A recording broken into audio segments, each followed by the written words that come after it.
The House Judiciary Committee chamber pulsed with restless energy. Photographers jostled for space, their camera flashes reflecting off polished wood panels. A low hum of murmurs filled the air as lawmakers shuffled papers, aides whispered strategy, and journalists poised their recorders. At the center of it all sat Chairman Jim Jordan, sleeves rolled to the elbow in his trademark style, a scowl etched deep into his face. Across from him sat Representative Jasmine Crockett, composed and steady, her purple suit a vivid contrast against the dull tones of the committee room. She radiated calm, but there was a quiet intensity in her eyes, an awareness that she was walking into a confrontation that could define her political trajectory.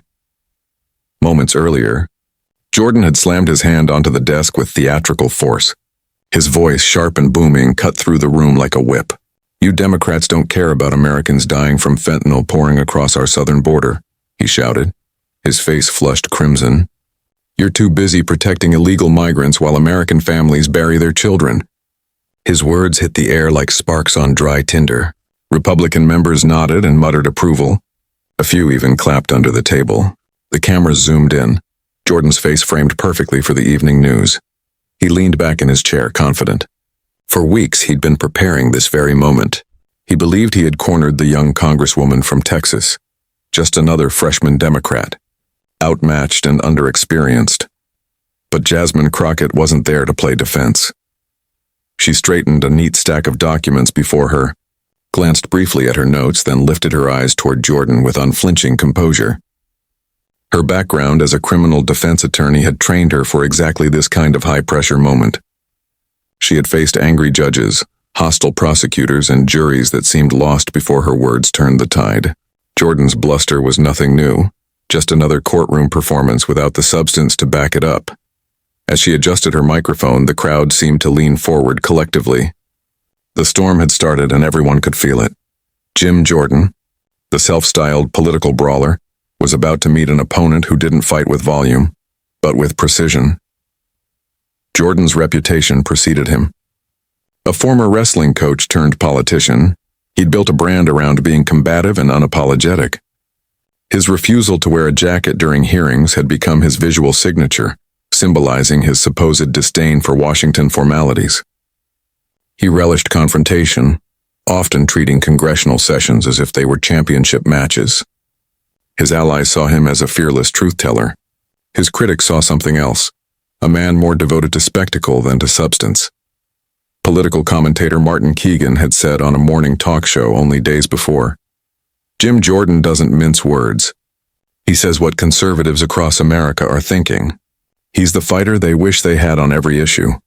And this hearing, focused on border security and fentanyl trafficking, was Jordan's ideal battleground. It was the perfect stage for his brand of politics, emotional, hard-hitting, and designed to generate viral sound bites. In his opening remarks, he had thundered about chaos at the border, citing grim statistics, drawing a line between patriotism and what he called democratic neglect. His argument was blunt. If you weren't with him, you were for open borders. Across the room, Jasmine Crockett had listened quietly, her hands folded. She didn't interrupt, didn't roll her eyes, didn't react. She was taking mental notes, every claim, every exaggeration, every misstatement. She was preparing to dismantle him, piece by piece. Crockett represented Texas's 30th congressional district, and unlike many in that hearing room, she actually lived near the consequences of the policies being debated. Her constituents had seen the border up close, not through press releases, but through daily reality. Before being elected to Congress, she had been a state legislator and an accomplished defense attorney in Dallas, known for her fierce intelligence and ability to disarm opponents with calm logic. Where Jordan's weapon was volume, hers was evidence. She had arrived at the hearing with binders full of research, each section color-coded, each statistic double-checked. Even her aides knew. Jasmine Crockett didn't speak unless she had the receipts. One of her colleagues had once remarked, half-jokingly, when Crockett walks into a hearing, she's not there to argue, she's there to prosecute. That morning, as the committee came to order, she had quietly stacked her materials on the table. Each folder represented an area of policy she anticipated Jordan would distort. Fentanyl trafficking, border technology funding, port security statistics. She wasn't just there to defend her party. She was there to expose the hollowness of political theater, masquerading as leadership. The confrontation had been brewing for weeks. Jordan had repeatedly dismissed her in prior sessions, referring to her as the new one from Texas or implying she didn't understand how Washington works. To him, she was an easy target, young, new, and direct. But that underestimation was about to cost him dearly. When the chairman finally recognized her to respond, the tension in the room spiked. "Representative Crockett, you have 5 minutes," the chairman said. Jasmine Crockett adjusted her mic. "Thank you, Mr. Chairman," she began, her tone measured but firm. "I appreciate Chairman Jordan's passion for this issue. The fentanyl crisis has indeed devastated American families. That's why I've taken time to thoroughly research this topic instead of relying on slogans." Jordan smirked, whispering something to a Republican colleague beside him. The cameras caught his grin. But Crockett didn't so much as glance his way. She reached for a document from her neatly organized pile and handed copies to the clerk. "I'd like to submit into the record a report from U.S. Customs and Border Protection. According to CBP data, nearly 90% of fentanyl seizures occur at legal ports of entry, not through migrants crossing illegally between them." A murmur rippled through the room. She continued, her tone steady. "These aren't my opinions, Mr. Jordan. These are the findings of the agency both you and I fund through taxpayer dollars." Jordan's grin faded. He began flipping through the report, searching for a counterpoint. He raised his hand to interject, but the chairman shook his head. "Representative Crockett has the floor." She nodded slightly in acknowledgement, then went on. "Further," she said, flipping another page, "according to the DEA's intelligence report, the majority of fentanyl is trafficked by U.S. citizens, not undocumented immigrants. You can find that on page 37 if you're following along, Mr. Jordan." A few quiet chuckles emerged from the Democratic side. Cameras zoomed in, Crockett's calm delivery versus Jordan's tightening jaw. He shifted in his seat, visibly uncomfortable. His aide scribbled something on a notepad and slipped it to him, but he barely glanced at it. Crockett went on, pulling another document from her folder. "Now about solutions, because facts without action don't save lives. Last Congress, there was a bipartisan bill that allocated over $4.5 billion for advanced scanning technology at ports of entry, specifically to intercept fentanyl shipments. Do you know what happened to that bill, Mr. Jordan?" She didn't pause long enough for an answer. "It died in committee, and according to the record, your record, you voted against advancing it." She held up the printed vote tally. "You had an opportunity to fund the very technology that could have prevented much of the fentanyl you're describing today. You chose not to." Jordan shot up halfway from his chair. "Point of order, Mr. Chairman," he barked. "The Congresswoman is mischaracterizing my vote." Crockett didn't flinch. "I'm simply reading the congressional record," she replied evenly. "Would you like me to distribute copies to the rest of the committee?" The room erupted in whispers. The chairman called for order. "Representative Jordan, you'll have time for rebuttal. Representative Crockett, please proceed." Jordan dropped heavily back into his seat, muttering under his breath. Crockett continued, unbothered. "My concern, Mr. Jordan, is that you're using human tragedy to score political points while opposing the actual measures that could have mitigated it." She opened another folder bearing the CBP seal.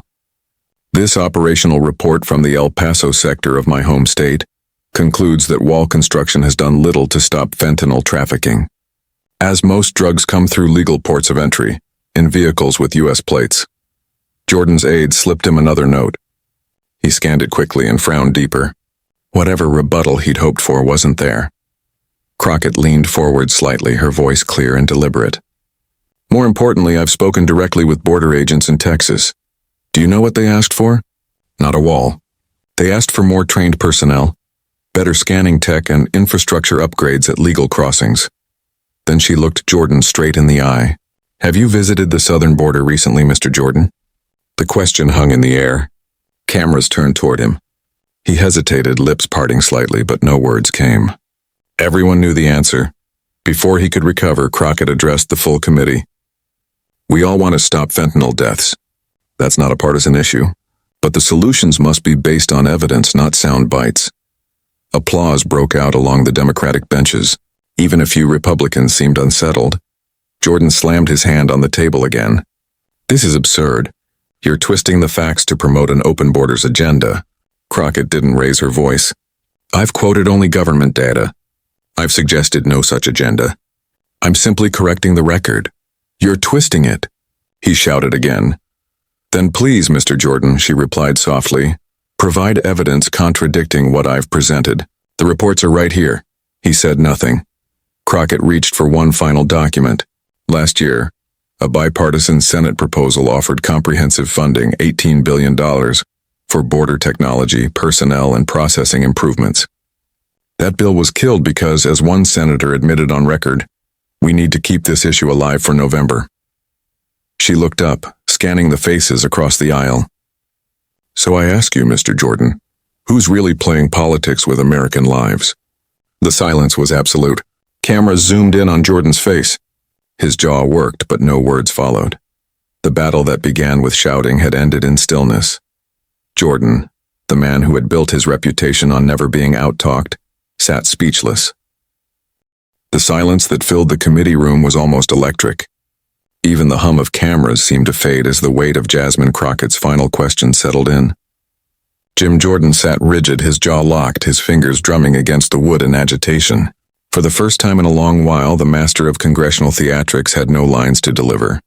Crockett calmly gathered the stack of papers before her, aligning the corners with quiet precision. It was a small act of control in a room that had just witnessed the unraveling of a man's political bravado. When she finally looked up again, her tone softened. Every person in this chamber wants to save lives, she said. We just disagree on how to do it. I'm simply asking that we stop using grief as a campaign strategy and start using facts as a foundation for change. The words weren't shouted. They didn't need to be. Her calm was louder than Jordan's fury. Jordan cleared his throat, trying to recover his composure. With all due respect, Congresswoman, he began. Your data may be selective. Crockett didn't let him finish. I invite you to read all 58 pages of it, she said smoothly. Every statistic is sourced, every figure cited. That's the beauty of truth. It doesn't vanish when you shout at it. A collective murmur swept the room. Reporters tapped frantically on laptops, capturing the exchange word for word. On social media, live feeds of the hearing were already trending. Outside the walls of Congress, Americans were watching. Inside, the chairman tapped his gavel. Order, please, order. Representative Jordan, your time has expired. Representative Crockett, thank you for your testimony. Crockett nodded respectfully. Thank you, Mr. Chairman. Then she leaned back, folded her hands, and waited. Jordan wasn't done. His pride demanded a counterstrike. As the next speaker began to talk, he scribbled furiously on a yellow notepad, whispering with an aide. Every few moments he looked up, eyes fixed on her. But the more he tried to compose a comeback, the more her poise haunted him.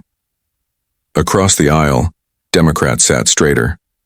They had seen confrontations before, but this was different. Crockett hadn't simply debated him. She had dismantled the entire performance, exposing the machinery behind it. As the hearing adjourned, members began filing out. Reporters swarmed the aisle, cameras flashing. Someone shouted, Congresswoman Crockett, do you think Chairman Jordan owes you an apology? She smiled faintly. No, she said. He owes the truth an apology. The quote hit cable news within minutes. By evening, it had gone viral. Clips of the confrontation flooded every platform. One montage contrasted Jordan's outbursts with Crockett's calm, adding captions like composure under fire and facts versus fury. Within hours, hashtags bearing her name trended nationwide. Commentators across the spectrum weighed in.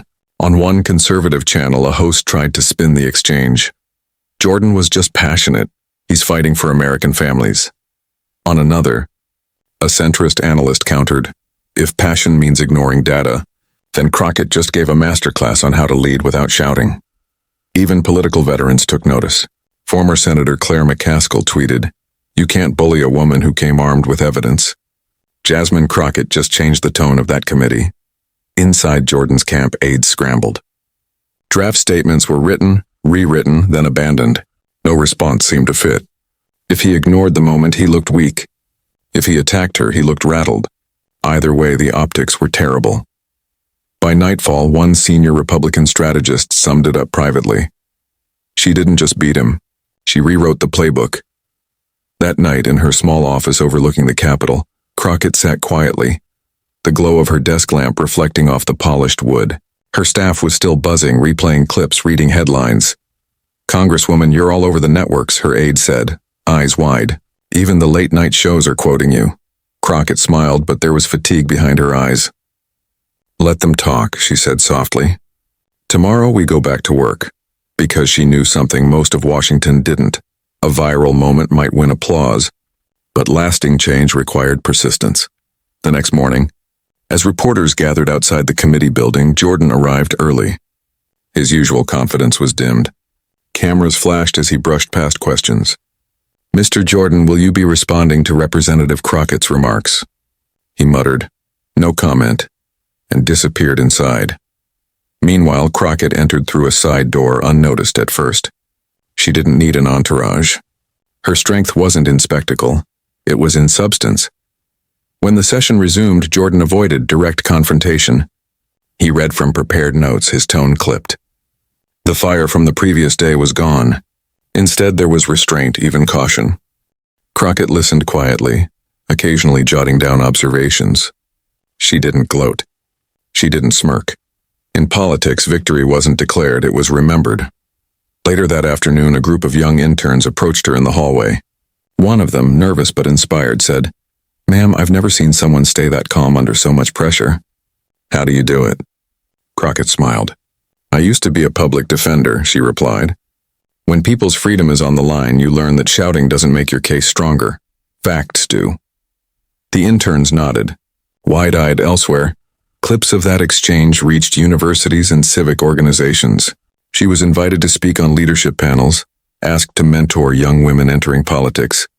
But Crockett never lost sight of why she'd spoken up in the first place. Weeks after the confrontation, she introduced a bipartisan proposal focused on funding port-of-entry scanning systems and providing resources for addiction recovery programs. Her proposal didn't just quote data, it built upon it. And this time, something remarkable happened. Several Republicans quietly signed on. When the bill advanced out of committee, reporters noted the irony. The same issue Jordan had used for political theater was now being addressed with policy. At a press conference, one journalist asked, "Do you think your earlier exchange with Chairman Jordan helped push this forward?" Crockett paused, then said, "Maybe it reminded people that truth can survive the noise." In a private conversation later, a veteran lawmaker told her, "You've done what most of us never manage. You've changed the tone without losing your soul." She didn't respond. She didn't need to. Months later, the confrontation still echoed. Students studied it in political science classes. Analysts called it a turning point for how women in Congress handled aggression. Some saw it as a cultural shift, a moment when reason finally stood its ground against rage. As for Jim Jordan, the event became a shadow that followed him into every interview. When asked about it, he'd shrug and say, "We just disagree on policy." But the edge in his voice gave him away. He had been silenced, not by volume, but by clarity. Crockett, meanwhile, continued her work, meticulous, grounded, determined. She visited border facilities, met with law enforcement, and sat with families who'd lost loved ones to fentanyl. Her advocacy grew not from spectacle, but from empathy.